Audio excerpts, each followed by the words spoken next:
Hey everybody, this is Abby from Realistic Kitchen and Gardens. Today is Thursday, August 6th.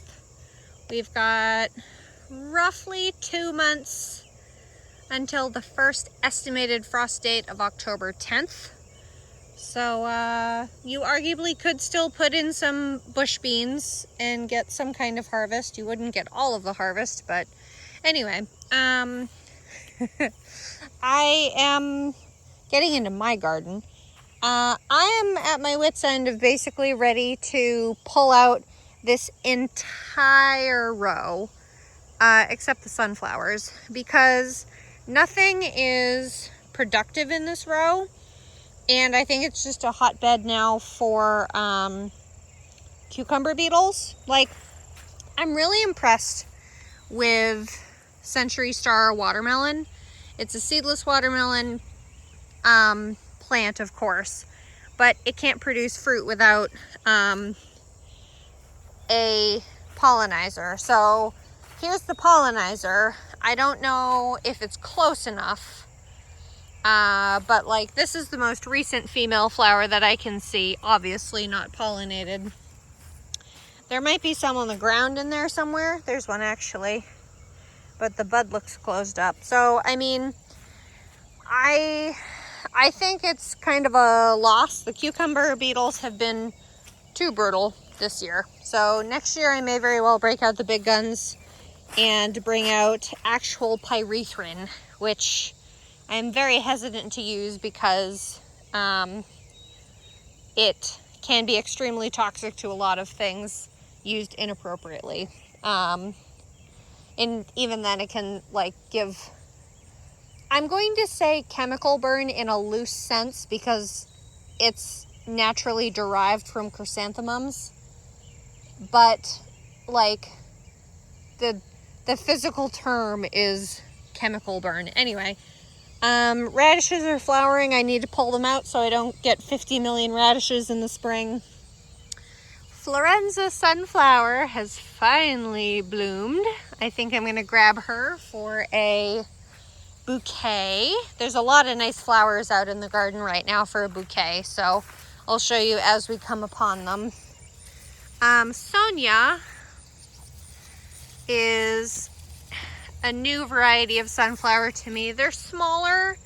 They're supposed to be a lot more branching, but they seem quite small for what they are. So I'm not super impressed. I am going to try another variety of sunflower next year. I have no idea what the variety is called. All of my seeds, except a handful, I'm getting from Seeds and Such. So a lot of the varieties are new to me. Here's another Florenza. Lovely. My absolute favorite variety. I will hunt to the ends of the earth for that variety. The last cantaloupe plant is very dead, which is a shame because that fruit, although now it's been nibbled by something on the side, on this side, I can now smell it rotting now that I'm closer. But it was starting to get like scaly and textured, so it was getting close to being ripe, but it's done for now. More Sonia. It's definitely very branchy, which is kind of nice. Like, it would be a good cut flower, but I don't appreciate how small the blooms are. Not that I need giant blooms, but this is the very first one, so it definitely has a long life to it.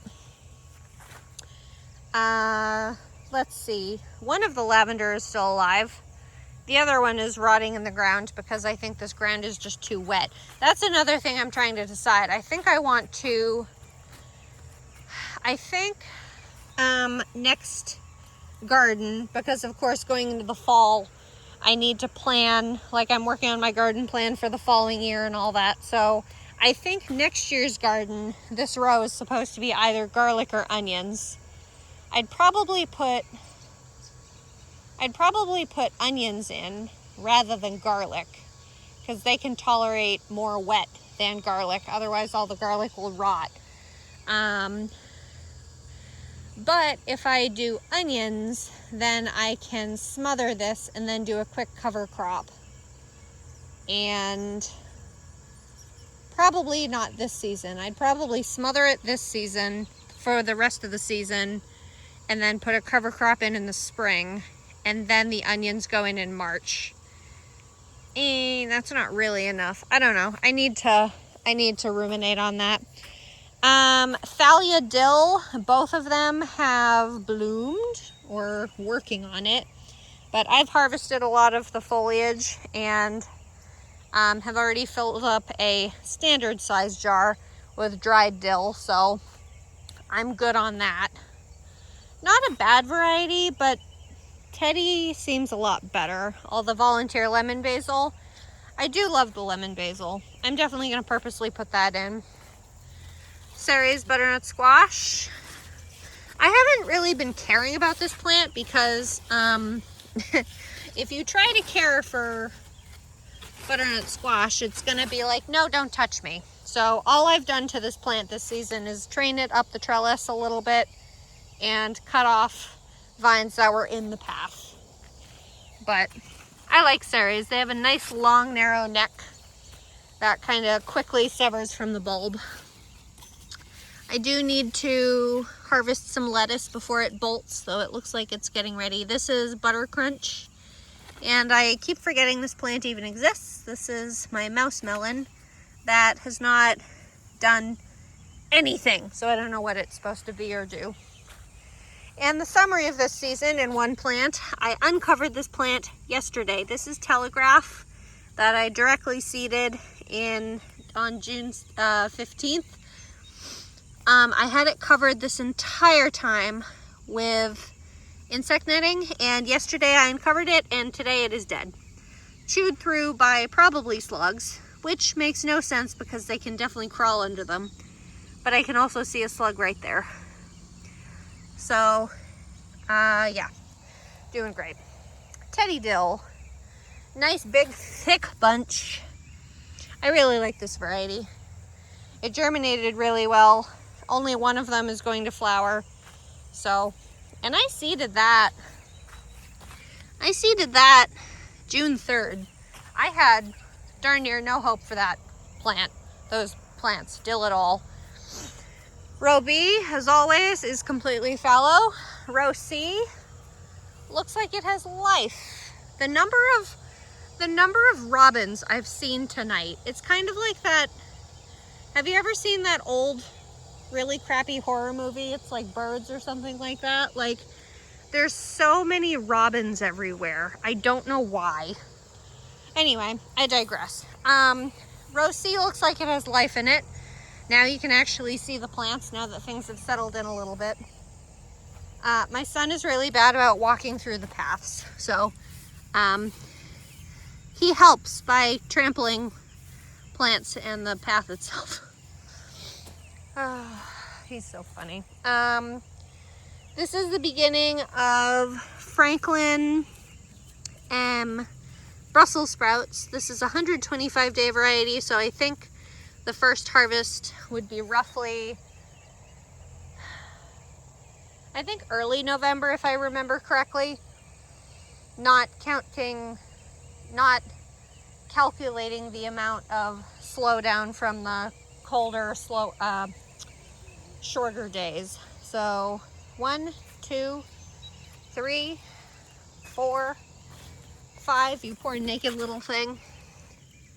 I'm trying to see if that's thing poop or if it's just a nubble. This one got hit pretty bad. I have been putting BT spray on these to try to help them come back. It's a bacteria spray that is a stomach toxin to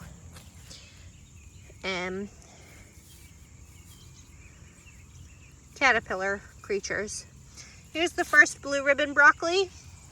All of these are spaced 2 feet, by the way. 2 feet apart. 1, 2, 3. That one looks great. 4, 5, 6, 7, 8, 9, 10, 11, 12, 13, 14, 15. And then this is the last variety of Brussels sprouts, or second variety, Dagan, which is 100 days, which should be, I think, beginning of October. These are struggling a little bit. Brussels sprouts and I have a love-hate relationship, so we'll see how these do. Both varieties of Brussels sprouts. 1, 2, 3, 4, 5. That one looks good, as does this one. 6, 7, 8. Most of these look good, actually. There's definitely something in the coming in the row and digging around. I know I have some kind of pests in here because my tomatoes are being nibbled before I can even pick them. And I figured it was for moisture, but I don't really know. Row D is, I'm going to say fallow, but it's half cover crop, half volunteer. So here's a mix of hairy vetch, and my brain just derped out. Groundhog radish, hairy vetch, and field peas. You can see a field pea there. You can see all the radishes. I don't see any hairy vetch off the top of my head, but I really don't usually see hairy vetch until it's like a full-blown plant.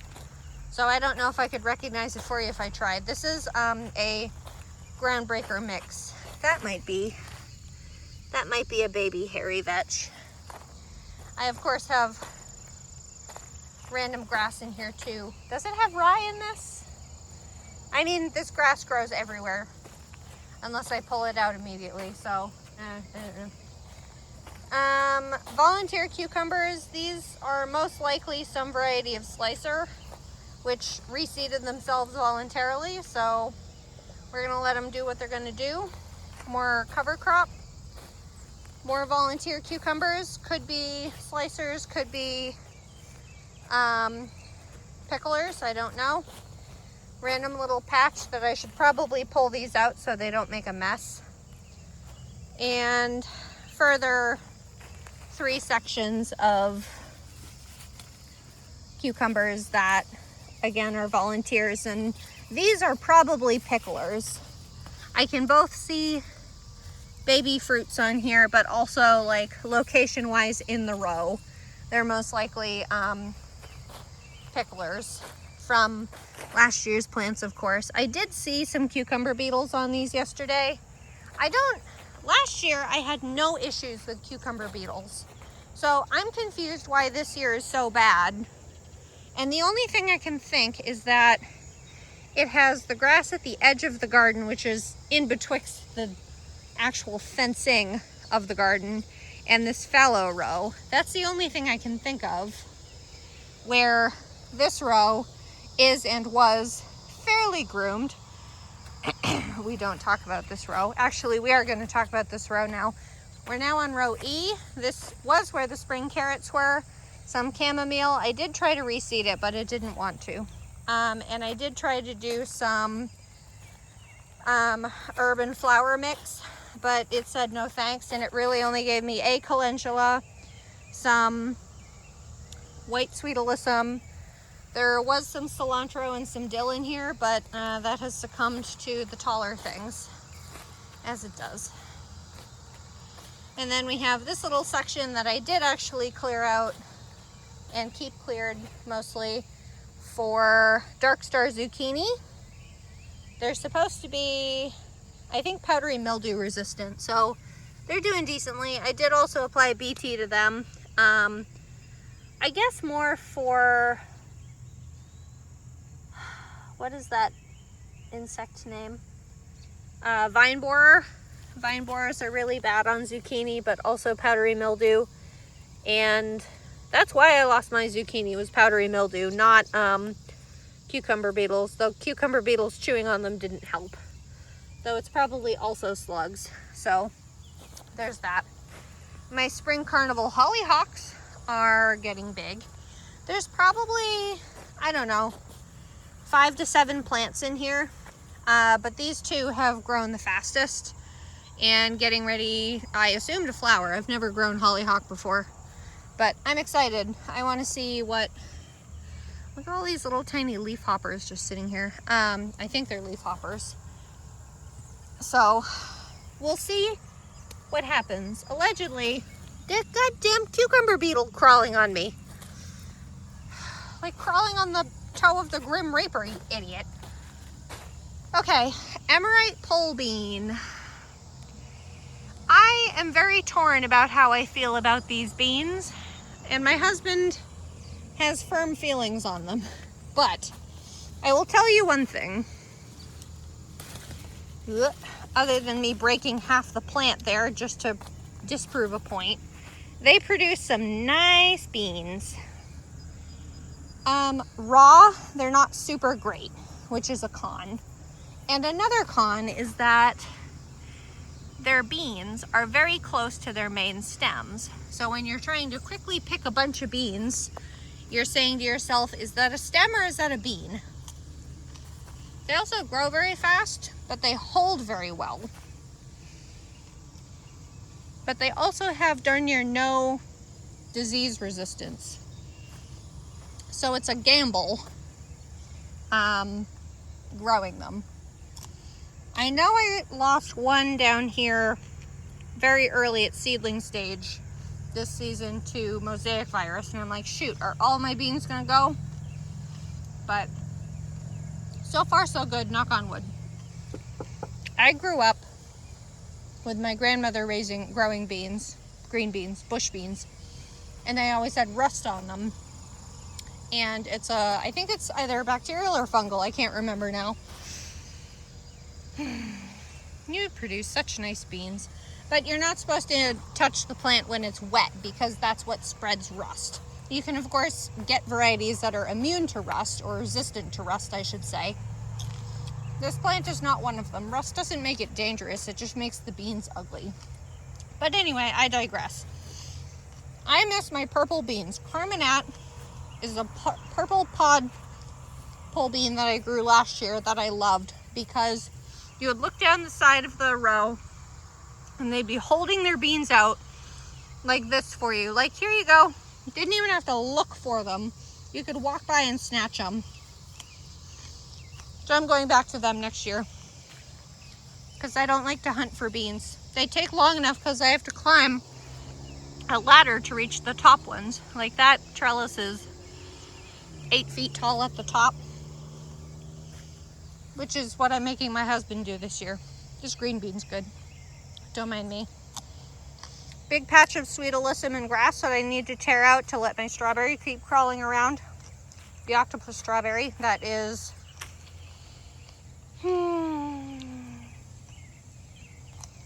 Flavorfest, June bearing strawberry. Spreading lots of pups. And the older pups are looking a lot like mature plants. This one is even spreading its own pups, which I think is funny. So, gotta get a move on that. I have 2 calendula here. Bronze Beauty calendula. Purposely trying to train my strawberry pups in the places I want them. And then the Volunteer, I should harvest this. This looks really good. This is the Volunteer, no, this is the complimentary salad bowl blend from My Gardener. My Double Zahara Dwarf Zinnia is continuing to not flower, but has tons of buds, except this one yellow one, which of all of the colors that I could have, this is not the one I like most. And then everbearing strawberries are producing pups slowly but surely. I'm trying to train, so we'll see how they overwinter and see. I need to figure out how I want to overwinter my strawberries, because last year when I did the plugs in August, I transplanted them like 2 or 3 weeks later than right now, like the end of August, per instructions. They didn't really have a good amount of time to root and like establish themselves, and then I buried them under chopped straw, which in retrospect probably smothered them, or at least encouraged a lot of disease growth.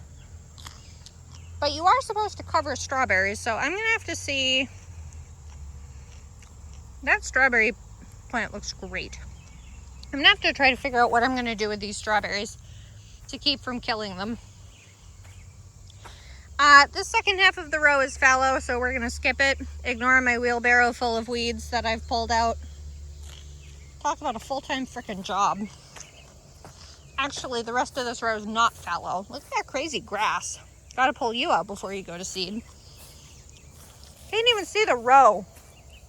This grass is an abomination because it has the main stem. It grows a lot like strawberry plants do. It has a main stem, or like root, and then it flops a tendril out, and then that tendril will root continuously all along and put out more things. Abomination. I dug out my mint because I like to use mint. Genovese basil. Chives are in here somewhere, but I'm eating a green bean. Genovese basil. Volunteer. What the hell is that? Oh, it's water. I was seeing something shiny and I was confused. It was just how the water was reflecting. In and amongst all this grass is a gosh of 3 different colors. One of them's here, viciously stunted, but cute and pink. So I'll try to regrow that next year at the appropriate time. Oh. Random bit of wire in my grass. Well, this one's rotting now, but there's so many, that's not a very good one. Whoops, meant to send that over. There's some kind of little rodent that is chewing on my ripe tomatoes, not the green ones. Doesn't care about the green ones. Didn't even care about the pink ones today, but it cares about the red ones. And I've set mouse traps. I unclipped them so that my son didn't pinch his finger, but I've also detangled my tomatoes, which has been a project and a half. I fully regret having my tomato corridor so wide. I probably will just have these cattle panels 6 inches off the plant on both sides next year and just call that that, since I grow determinates. But I mean, all things considered, I feel like the crop is pretty good. I have accidentally been dropping a lot of green tomatoes off the plant because they're not held on very hard. It's not like trying to pull an apple off a tree that's green, or at least not ripe. So, I mean, there's a pretty good crop, all things considered. I have some, look at this. How are you in there? There's a wild rutabaga just happy as a clam in there. A lot of these tomatoes have blight already, which is fungal. Gonna have to bleach the crap out of all this cattle panel if I care. The plan is to get blight resistant varieties next year, so I don't have to worry about all this grossness. Like the signs of blight are basically these sad wilty leaves, but the fruit is unaffected. So, and I don't know. I mean, I could pick every single bloody tomato in this row right now, green or not, and have them sit on my counter, and they will eventually ripen. I don't want that though. I have no storage space for green tomatoes because they crush, unlike potatoes and such. Those were all Supremo, and three plants of Defiant Martino's Roma. 3 plants of Martino's Roma down the end. The seed snail started Supremo till that orange stake, and then the traditionally started Supremos on this side. Those Supremos have only produced like 1 or 2 fruits. These guys are probably halfway through. Defiant is also suffering minorly from blight this year, but still producing well. So I'll take what I get. And then, I mean, as you can see, these are not fall on the cauliflower. These are obviously, I'm picking them pink so that thing that's eating them doesn't eat them. These are Defiant in pink condition. They'll ripen in a good few days. And then there's Supremo Traditional, which you can see how many are ripe. We're getting ripe. And then these are all Martino's Roma, which definitely have a natural cleft to them, which to me is very I can't remember the variety now that I used to grow once upon a time, but I'm like, these are very, very typical classic paste. And then a bunch of Bartellis. But Bartellis are, because we had a bunch of rain, a lot of them are cracking, so I basically pick them for a weight and then I toss them to the chickens if they're cracked. Cauliflower, I'm going to loosely use these varieties because my son decided to shuffle them around when they were sitting on the ground before I transplanted them. These guys are taking a little bit more time to look lively, and I know I've lost at least 1 or 2 plants down the other end, which I think is actually sprouting broccoli, not cauliflower. Anyway, this section is supposed to be Fujiyama cauliflower. 1, 2, 3, 4, 5, and then this variety is early snow cauliflower. 1, 2, 3. This one looks like it's about to be dead, mostly from the purple color of it. Is that 3 or 4? 1, 2, 3, 4, 5, 6. Somehow I got 6 out of that. And then this one looks pretty good. This is tender sweet cabbage. 1, 2, 3, 4, 5. And then we have Varroa cabbage. 1, 2, 3, 4, 5, 6, 7, 8. Don't know how I managed that, but okay. These guys from last week really haven't changed much. I mean, they're surviving, but I feel like they were either really stunted and they're doing better than I realize, or they're just still in their transplant shock and they're working on it. Just more what I'm thinking. And then the rest is burgundy sprouting broccoli, my go-to from Territorial. Gurney's, from Gurney's, sorry. 1, 2, this one died. 3, this one is dying. 4, 5, and 6. I'm somewhat tempted to move these 2 over to the 2 dead spots and have this end reserved for, like, I can move the... I need to decide if I want to transplant that rhubarb or if it's just going to stay there forever and whatever I put in the row is just going to have to go around it. Which would be the better thing for said perennial plant, but I don't know. I'm going to look up for the moment because I love this growth habit of these cosmos. They're so fun and whimsical and just everywhere. So fun. God, I wish they made other colors, but I think they're only in... Cosmos are either what? Pinks and whites or oranges and yellows, and that's it. What a shame. The yellows are nice too. They remind me of Coreopsis though. But these are definitely cosmos. Those are little ladybirds cosmos. I digress. The rhubarb is still doing well. Great big frickin' plant. It's gonna stay there. It's probably 2 plants in one. Dahlias I don't care about. I don't know what I want to do about that, if anything. Tango stock celery, I need to check. I think they're an 80-day variety, so they're probably about ready to harvest.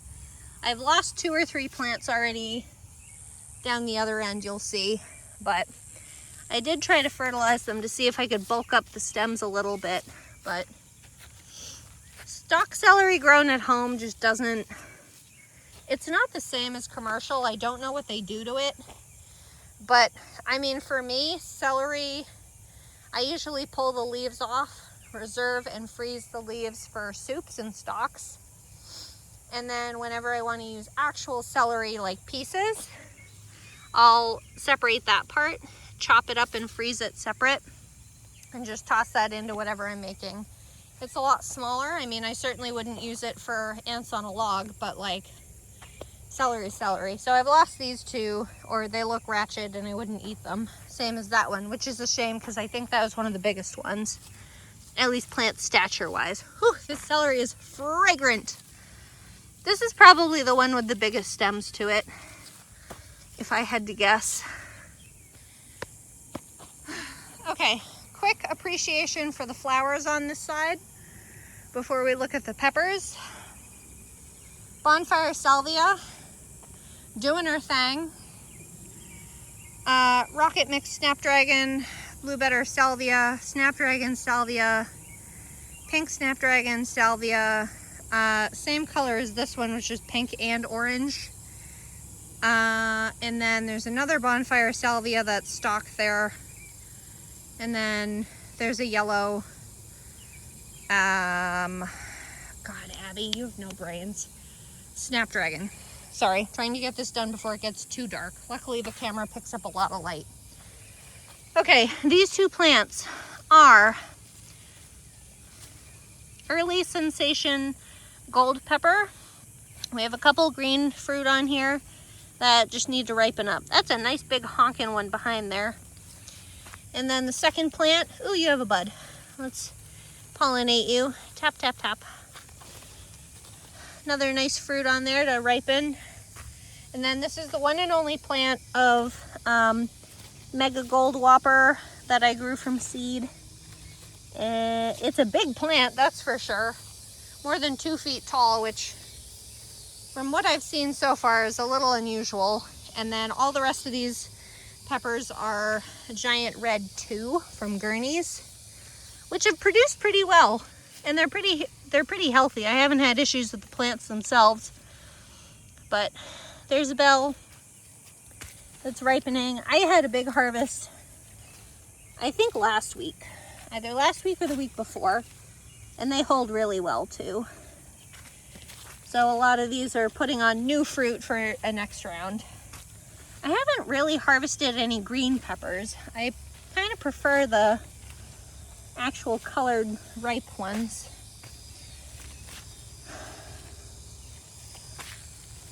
Here's a ripe one. That one's basically ready. They're smaller than I wanted, but they're nice fruits and my son loves them. He loves bell pepper though. Half the time I'll offer him a pepper like, do you want this? And he'll take it out of my hand immediately and bite right into it like an apple. I'm like, can I cut that up for you, dear? And he'll be like, oh, okay, and hand it back to me. Not say anything, but hand it back. And then these two are supposed to be sweet banana. I think they're more of probably a Hungarian wax vibe, but switch sides of the row.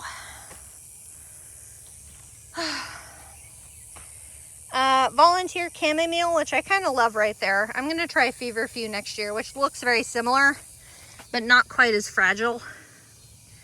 Feverfew kind of looks like that all the time, with slightly tighter, shorter petals. I don't know what the foliage looks like, but all these calendula, this is Pacific, what is it? Dwarf Beauty, Pacific Beauty, anyway, Pacific, I think it's oh, this is gonna bother me now. I don't know. The name is Pacific something Dwarf Mix Calendula. It's a mix of orange and yellows and I've really enjoyed them. And then we have the eggplant looking like cute little green pumpkins. Ouch, sharp. They're cute.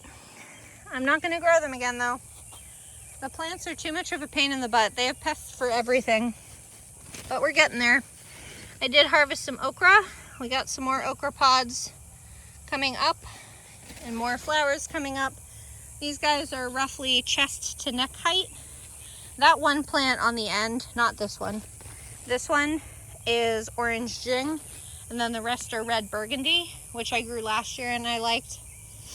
I'll have to see if I can dig that pot out if I remember, but one of them got away from me too big, so they're looking good.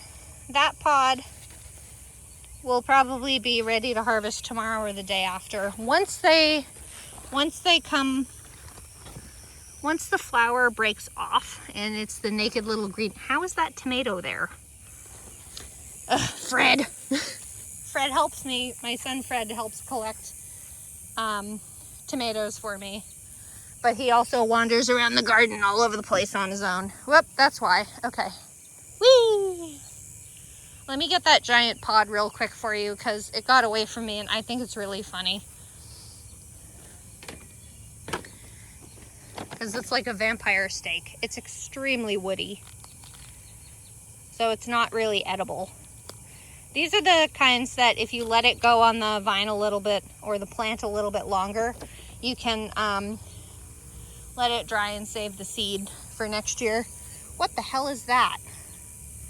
I think it's a spider and it's big enough for me to actually see from a distance, which is always ominous because I'm blind as a bat. Candy stripe zinnia. They're okay. I don't know. I would have to look at the variety to see. Ooh, look at this double. I don't think that's a candy stripe. I think that's the California Giants right next to it. Nice yellow though. This is the candy stripe. Darker yellow with all the red. And this white one with the pink, or pink with white. I'm not really sure what it wants to be. I like those ones of the candy stripe. The rest are all different like pinks and reds. And I guess one yellow, apparently. California Giants, zinnias. I'm going to try Oklahoma mix and something else mix. I mean, the doubles are nice. I do like them, but they definitely need some kind of support to stay upright. Otherwise they get crooked stems and they're kind of difficult to use in a bouquet. Like some of them are nice and straight, but these plants also get so large that they will break a stem or branch off because of the weight of it. This is something I'm really excited about. So here is this really soft pink straw flower, which on their own I really don't like. But look at them with these pincushion flowers. I love how dark this is. This is like a deep dark purple, but like a mix of this. Would be so pretty in a bouquet to highlight the little tiny like lavender purple, pinky purple color. I don't know how I feel about the orange center of the... I need to not grow straw flower next year. And then there's this pink scabiosa too. I did have more plants, but oh, there's one. There's one coming up, maybe, yes. But this pink one is so pretty. It's like a bubblegum pink. I love the texture of the pincushion. I'm definitely gonna grow that again. Super long time to flower though. Like I transplanted them out in May, May, and it's only just flowering in August. Whew. And then Duchess Mix China Aster. Let's see, these are fully open now. So if you watched last week, these had like a nice little swirl to them and they were fully enclosed like this one. But they're showing their center now. Meh. Not what I wanted. I don't hate them, but it's not what I wanted. Duchess, no. Chabad Mix Carnations, Dianthus, still doing diddly jack, probably because I haven't weeded it since I planted them. So there's that. Dwarf Sensation Mix Cosmos. I got this really pretty bloom coming up and opening this plant. Actually, there's two plants that bloom like this. There's this one here and there's this one, though there's nothing open for you to see. And this one's a little bit the same. And then there's the sulfur one that's squeaked in. But I love the habit of the flower on this, and the color is gorgeous. You're probably noticing the dark now. And then there's this dark color one. So not the best mix. It was a grocery store mix, so there's that. The stalk is long dead. The borage is a usual disgusting disgusting mess. The honeybees like it though. I don't know. Nigella looks like it's basically done for the season. I don't really see any more buds. These are all seed pods. So I have a few of them marked of what I want to save because these are white for next year. I had one white plant in here. You can see a couple of the blooms. But I think I'm gonna just keep the white because I feel like that was a fluke for my flower patch next year. And then continued volunteer Queen Anne's lace. I do like Queen Anne's lace, but I'd never purposely grow it. Giant orange marigold with dried yucca on it, blooming its ever-loving mind out. Oh, I hear a tractor. Nope, it's not a tractor, it's a ATV. Blooming its ever-loving mind out. Like there's, I think, 6 plants in here. And then same thing with the orange one. But the orange one I feel like is fallen further away than the yellow. Like you can see, like the path is supposed to end or start right there. So that's all laying on the path from after that windstorm we had, or tornadoes or something like that. I forget. Whew, look at you. You're a big babe. And then little ladybirds mix cosmos.